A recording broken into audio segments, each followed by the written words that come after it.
Assalamualaikum. Bertemu kembali dengan saya Cetaning, pengasuh Majelis Dzikir dan Sholawat Sirul Asro Surabaya.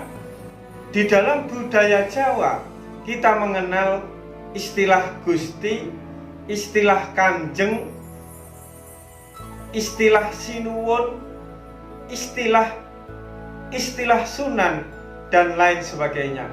Namun, tahukah kita di balik nama Kanjeng, di balik nama Sunan, di balik nama Sinuwun itu ada rahasia spiritual, ada rahasia jati diri manusia, dan ada rahasia jati diri daripada Tuhan yang Maha Kuasa. Yang dimaksud Gusti, yang kita harus menyembah kepada Gusti adalah seseorang harus berusaha untuk membersihkan hatinya, atau yang disebut bagusnya hati. Menyembah di sini adalah selalu berusaha, selalu memprioritaskan, selalu mengedepankan akan keheningan hati, akan kebersihan hati, akan kesucian hati. Menyembah di sini adalah berarti mengedepankan, mengutamakan, memuliakan kebersihan hati kita, agar di dalam hati kita ada keheningan, ada keweningan.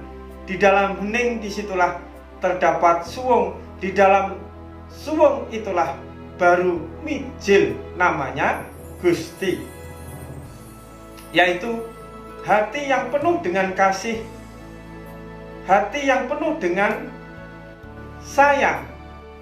Maka Gusti di situ adalah hati yang wening, yang tenang, yang hening, yang suwung, sehingga di dalamnya berisikan kasih dan sayang, melas dan asih, atau biasa disebut Asmaul Husna, atau biasa disebut di dalam Asmaul Husna Ar-Rahman Ar-Rahim. Terus kita sering sekali mendengar kata-kata pangeran. Pangeran adalah sebuah singkatan. Pangiku panggonan, ngeran itu tanpa aran. Jadi yang disebut pangeran adalah papan panggonan kang tanpa aran, tempat, suatu kondisi, suatu keberadaan yang tidak bisa disebut, bukan huruf, bukan suara, bila harfin, bila sautin. Papan panggonan atau tempat atau keberadaan yang bukan huruf dan bukan suara, disitulah bermakom yang kita sebut dengan Gusti, yang kita sebut dengan Allah, yang kita sebut dengan Ar-Rahman, yang kita sebut dengan Ar-Rahim. Jadi hati yang suci, hati yang kosong, hati yang suwung adalah suatu keadaan hati yang tidak bisa diceritakan keadaannya, tidak bisa dijelaskan oleh huruf, oleh suara, dan hanya diketahui bagi mereka yang telah mengalami. Paham ya?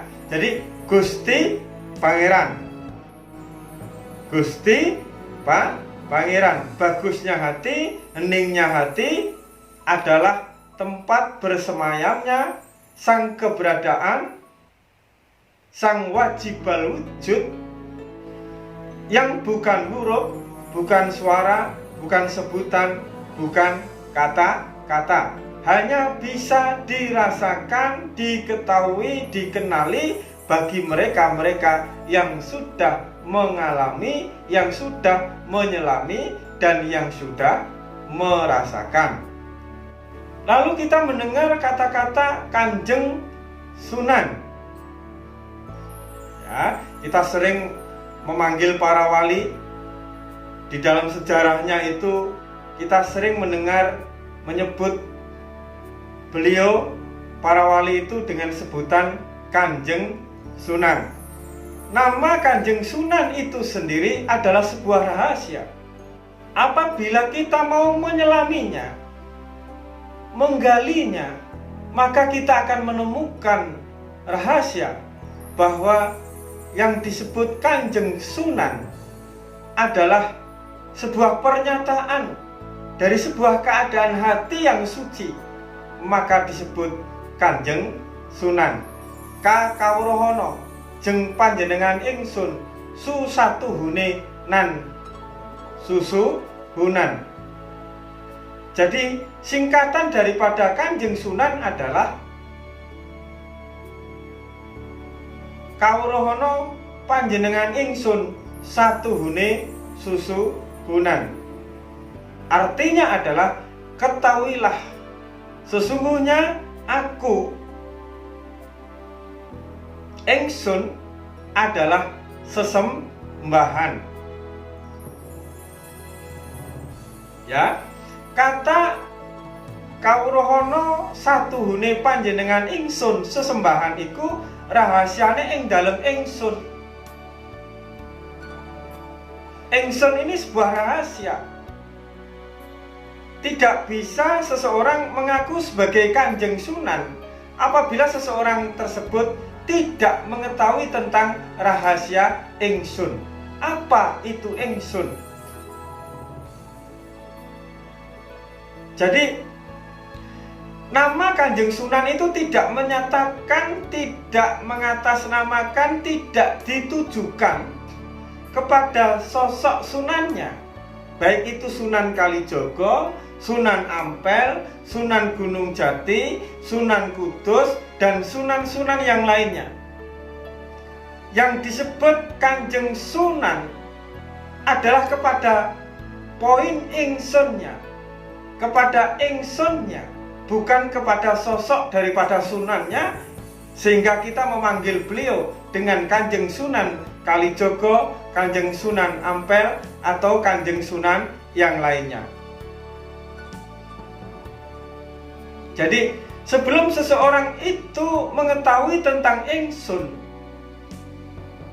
maka seseorang itu tidak akan pernah mengetahui sesembahannya, tidak akan mengetahui tentang sunan, susuhunan, sesembahan.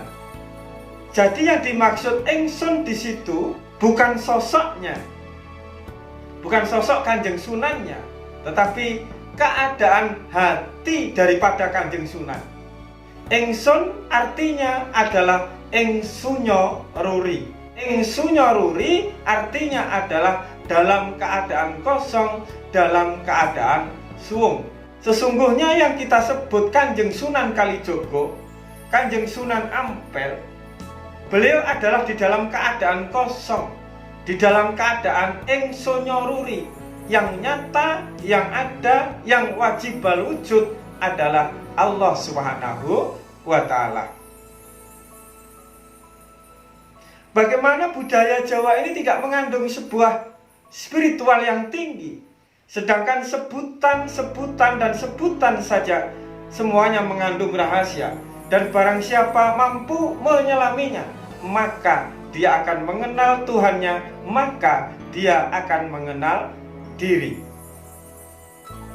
Jadi ini baru kita memahami tentang sebuah sebutan, sebuah nama yang biasa kita ucapkan, biasa kita dengar, biasa kita baca, tapi kadangkala kita tidak mau menyelami, mencari tahu apa makna dan arti daripada apa yang kita sebutkan. Kita sering menyebut Kanjeng Sunan, tetapi kita tidak tahu maknanya, kita tidak tahu rahasianya, bahwa di dalam sebutan Kanjeng Sunan tadi itu suatu simbol yang menyatakan tentang keberadaan daripada Allah Subhanahu wa Ta'ala di dalam keadaan sunyo ruri, di dalam keadaan suwung. Ya, jadi di saat kita menyebut Kanjeng Sunan, di situ sebenarnya kita sedang mengucapkan, sedang menelisik, sedang menyelami sebuah rahasia. Di situ ada pernyataan yang menyatakan, ketahuilah sesungguhnya ingsun atau aku itu adalah sesembahan. Aku di situ disebut sebagai ingsun yang artinya adalah ingsunyo ruri di dalam keadaan suwung. Maka begitu besar rahasia yang disimpan di dalam tradisi Jawa ini, tradisi Nusantara ini. Sebenarnya para wali, para leluhur kita, baik itu di zamannya sebelum wali, di zamannya Islam belum masuk ke Nusantara ini, para nenek moyang kita itu telah membangun bangunan yang kokoh tentang spiritual untuk tanah Jawa khususnya dan untuk Nusantara ini pada umumnya. Namun generasi sekarang jarang sekali yang menguri-uri, yang melestarikan meditasinya, ritualnya, simbol-simbolnya digunakan untuk membersihkan dirinya, membersihkan hatinya, membersihkan ego, keakuan dan nafsunya. Mereka memilih sesuatu yang instan dan dia tidak mau menjalani proses, apalagi menggali harta karun spiritual yang ditinggalkan oleh leluhur kita. Ini tadi kita bahas tentang sebuah nama, Gusti, Kanjeng, Sunan, dan Pangeran.